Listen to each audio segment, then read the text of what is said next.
হাওয়ারে চিনেননি? নাম শুনেন নাই?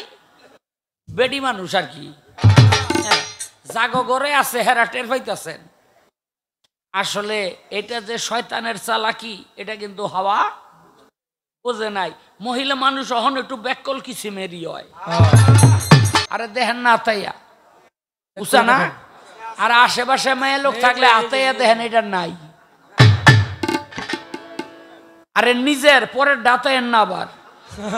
এই মুসা নবী আদম রে জিজ্ঞেস করছিল, আপনি খুব একটা খারাপ মানুষ, আপনি খুব একটা এটা ফাঁকে সরাইল, আপনি খুব একটা খারাপ মানুষ, আপনি যদি গন্ধম না খাইতেন এই দুনিয়ার মধ্যে আমগো তো সিদ্ধত হইতো না। সিদ্ধত বুঝেন না? এই যে কত রকম আল্লাহরে ডাকো, নামাজ পড়ো, রোজা করো, হজ করো, জাকাত করো, আলে আরে আপা কও, শাহ আলম রে ভাই কও, হ্যাঁ অজু করো, গোসল করো, বাবা রে বাবা, এই যে সিদ্ধত, হ্যাঁ এটা হইতো না। তখন আদম বলছিল, মুসা রে আমি ঘুরতে ঘুরতে ঘুরতে ঘুরতে একদিন আরশ মহল্লার মধ্যে গিয়া দেখছিলাম আমার যে গন্ধম খাইয়া দুনিয়ার মধ্যে আইতে হইব এটা আগেই লেখা দেখছি। আদমকে জান্নাতের মধ্যে আল্লাহ পাক রাখলো। আল্লাহ কয় গন্ধম খাইও না, আর আল্লাহ গন্ধম রে কি কয় জানেননি? খবরদার আদমের পিছন ছাড়বি না, যেমনি হোক ওর পেটের মধ্যে গিয়ে ঢুকবি। আল্লাহ গন্ধম রে কইয়া দিল, যেমনি হোক ওর পেটের মধ্যে গিয়া ঢুকবি। বাবা রে,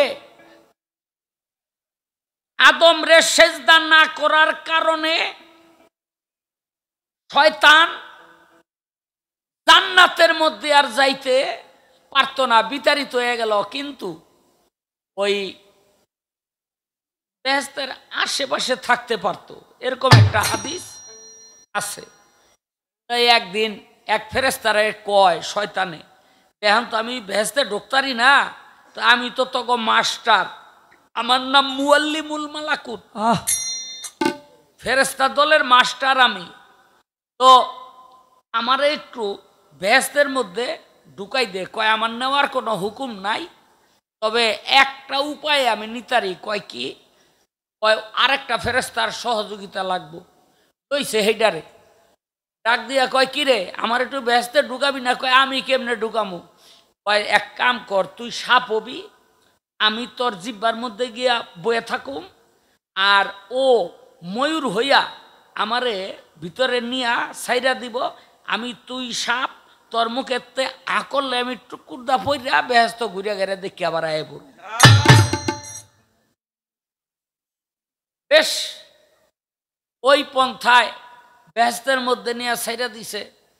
একের হায় প্রথমে একটা দরবেশের রূপ ধরিয়া ওই গন্ধম গাছের গোড়ায় গিয়া বয়ে বইয়া কান্তাছে, আর হাওয়া ওই লোহন দিয়া যায়। হাওয়ারে চিনেননি? নাম শুনেন নাই? বেডি মানুষ আর কি, জাগো ঘরে আছে হেরা টের পাইতেছেন। বুঝলেন নি কি জিনিস? বুঝলেন? এখানে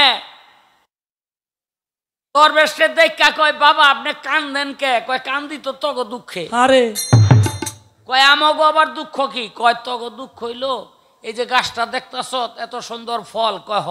কয় গাছের ফল যদি না খাস তগো খোদায় এই বেহেশত থেকে বাইর করে দিব। আওয়া কয় কয় কি এই বেহেশতের থেকে বাইর করে দিব? তাড়াতাড়ি দেন। আপা দিয়া ফল অর্ধেক খাইছে। আসলে এটা যে শয়তানের চালাকি এটা কিন্তু হাওয়া বোঝে নাই। মহিলা মানুষ অহন একটু ব্যাকল কিসিমেরই হয়।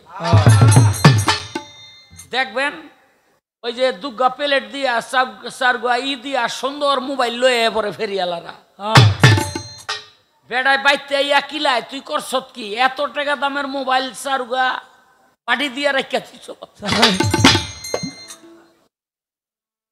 ও এ আমার এলাকার আশেপাশে, আপনার এলাকায় নাই, আপনার এলাকায় সব চালাক। বুঝলেন নি? যেই অর্ধেক খাইছে কাম ভাব জাগ্রত হয়ে গেছে। এখন দুইজন ছাড়া কি কাম ভাব নিবৃত করা যায়? কাম ভাব নিবৃত করা যায় না। দৌড়ে চলে গেছে আদমের কাছে। আদম গিয়া দেহে হুইয়া রইছে, তাড়াতাড়ি এই বাকি অর্ধেক ফল মুখের মধ্যে ঢুকাই মারছে জাতা। আর ঘুমের মধ্যে আদম কয় কে কি ভিতরে ঢুকাই দিল, থাপা দিয়া গলার মধ্যে ধরছে, দইরাই মারছে একটা সিবি।